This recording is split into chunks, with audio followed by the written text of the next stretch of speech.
Hi everyone, my name's Caitlin Weaver and this is my FIS 201 innovation pitch slash presentation. And I chose to innovate around climate change as an environmental science major and I'll be working in policy. So I figured it was fitting. And I chose to do a project of letters to the future, which I will get into.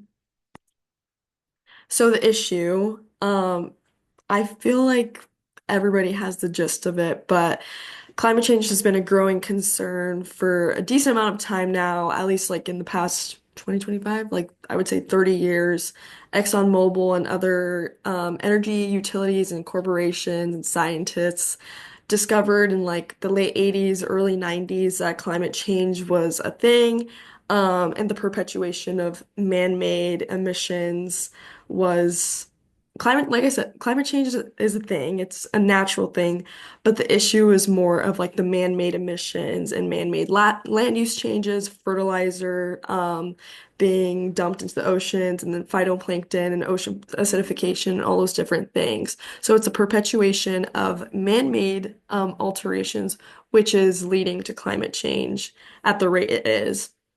And so this has led to obviously activism and public health issues, agricultural issues, all these different dynamics that people are advocating for the government to step in, corporations to step in, scientists, et cetera, et cetera. And so everyone is a stakeholder in climate change. It doesn't matter your wealth, your status, where you live. This is obviously a global thing. Earth, is undergoing something. And so, in a more general way, I chose government, corporations, and citizens of the world as the three major groups of stakeholders. And so they all have different obligations. So the obligation of the government is to implement policies, develop infrastructure, hold everyone accountable, and everyone, as in like corporation, businesses, schools, local governments, scientists, all that stuff, and to even fund them. And that's an issue we'll get into as well. And then corporations, obviously held people have been advocating for corporations to be held accountable for oil spills, fertilizer drop-off stuff, agricultural issues, um, all of those different things. And then as citizens of the world, we have an obligation to advocate, vote accordingly, innovate socially and technologically, and educate everyone they know. And all of these have different things. Obviously, like funding is a big issue in technologically innovating for climate change, but social innovation plays a role just as much in technological innovation, and the government, corporations, and people of the world have this obligation to do both. And so the intricacies of climate change I kind of brought up, but the four major ones I found through like personal research and obviously my education. Energy sector is a big one. People are advocating for renewable energy to reduce emissions. In Arizona alone, we actually have two renewable major energy sources out of our top three. So 46% is natural gas, 27% is nuclear from the Palo Verde nuclear plant just outside the Phoenix metro area. And then the third is 17% from personal investment in solar energy. Um, Thanks to my capstone, I know all those fun facts. And then agriculture is another really big issue in climate change. The Mississippi River carries off a ton of fertilizer into a certain part of the ocean, which leads to obviously phytoplankton blooms and then kills off oxygen and throws off the balance in certain local areas of the ocean. And that's a big thing. Obviously, ocean acidification is a big thing as well. The carbon footprint and exchange of atmospheric gases between the atmosphere and ocean is a really big issue. And a lot of people misconstrue atmospheric, I guess, greenhouse gases with ocean acidification. And so, yeah. And then philosophy, politics, and economics are really big because obviously environmental justice is big. How do you implement policies that hold everyone accountable and advocate and fund social, progressive, and technological innovation, and then corporations, obviously, because America is a free market. So, how do you hold corporations accountable? How do you implement things without throwing off the economy, without throwing off business? And obviously, the majority of this project is American focused, and America does emit some of the most emissions compared to India and China, and that's due to our military, but that's a whole other thing. And so, obviously, limitations, society and environment. How do we balance civil society, a developed civil society, and the environment? So, social implications include obviously the economy. In a free market, how do you not throw things off? Infrastructure development. How do you fund infrastructure development?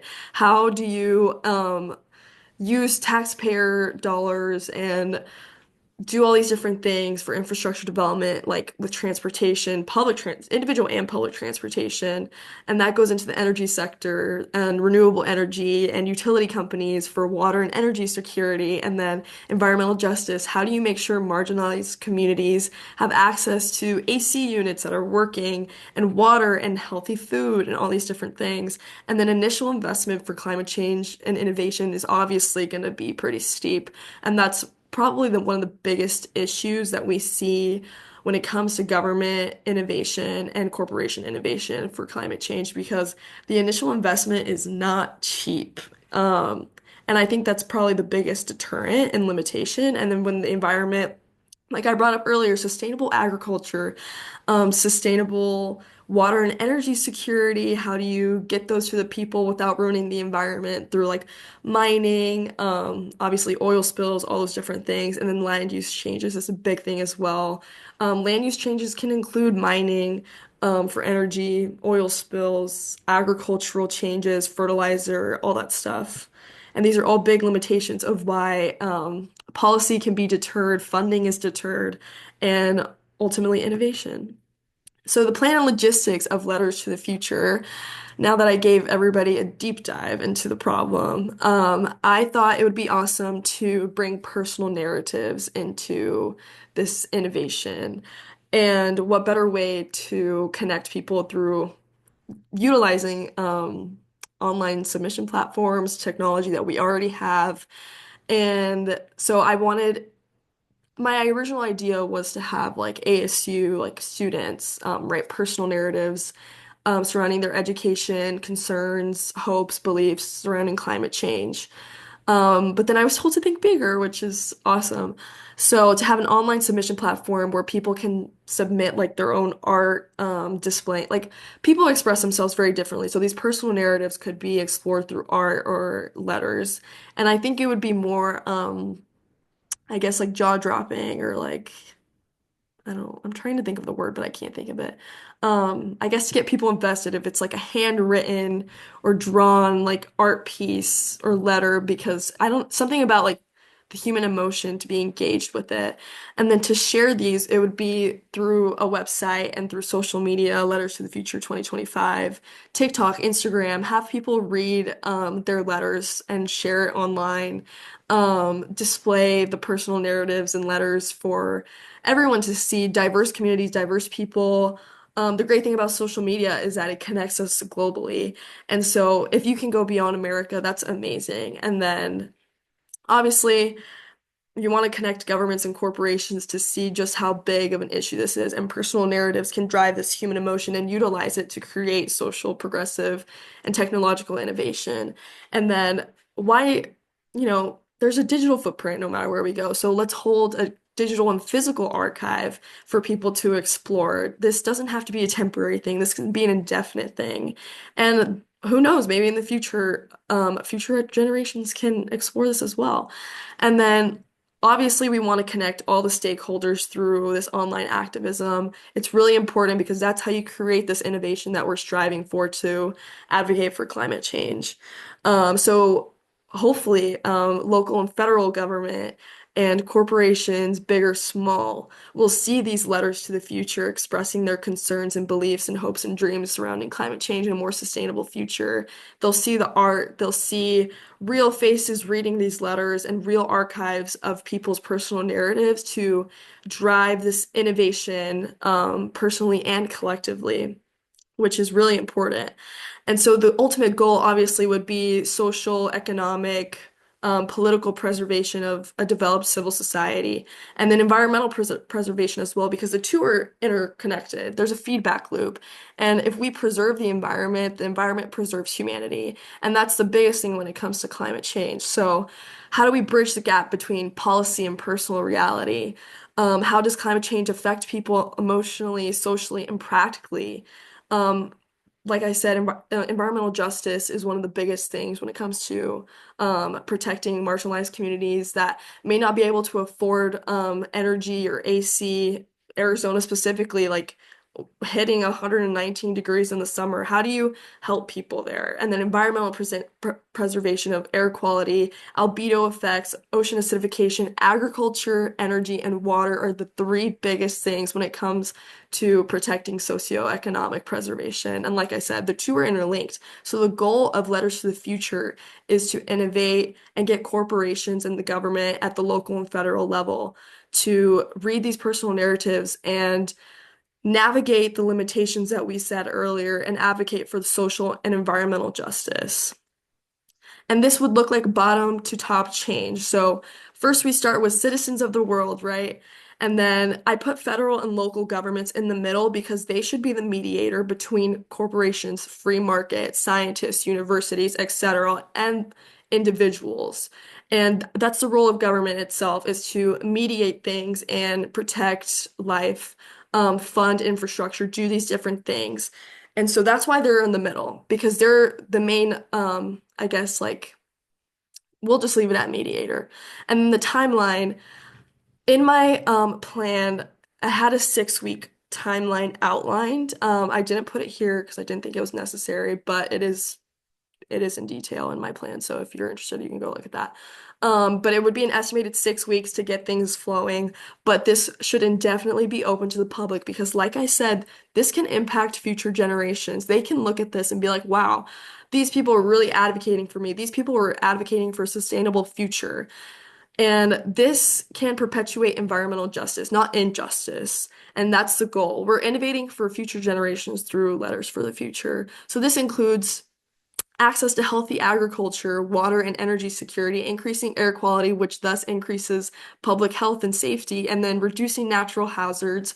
I could go into a whole thing about natural hazards too, but this is what the Letters for the Future campaign and online movement can look like. We've seen online movements, we've seen what they can do, and Letters for the Future doesn't have to be a local thing. It can be a really big thing online that can push for policymakers to be involved. It can become a 501c3 nonprofit and do all these things. And with perpetuating environmental justice, we can educate and advocate current generations and future generations because I'm sure with interplanetary exploration, things are going to get a lot more crazy. But activism and education are vital in innovation, so creating a space for current and future generations to be involved is just as important. And their voice needs to be advocated for, and they will continue to advocate. And then ultimately create a sustainable, survivable world with climate change. As explored previously, society and the environment hold a feedback loop. Thus, it is important to prioritize mitigating and adapting to climate change to preserve and better our ways of living. And this is ultimately the goal for this beyond technological innovation, but social innovation for these future generations. And currently, we're already feeling the effects. Arizona definitely is. It's really rough here in the summer.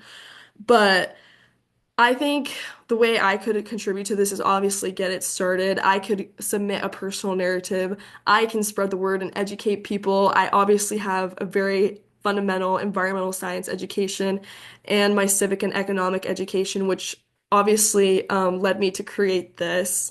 And so I guess I did learn something in my 4 years at ASU, and this summer I'll be working in energy policy and security in Washington, D.C. So this is obviously something I could share. This is something I could create, and I would totally be open to it and furthering it. But this is just the beginning. And to close out, I have an awesome quote I found. Scientists may depict the problems that will affect the environment based on available evidence, but their solution is not the responsibility of scientists, but of society as a whole, by Mario Molina. So yeah, thank you so much. I appreciate it. Y'all have a great day.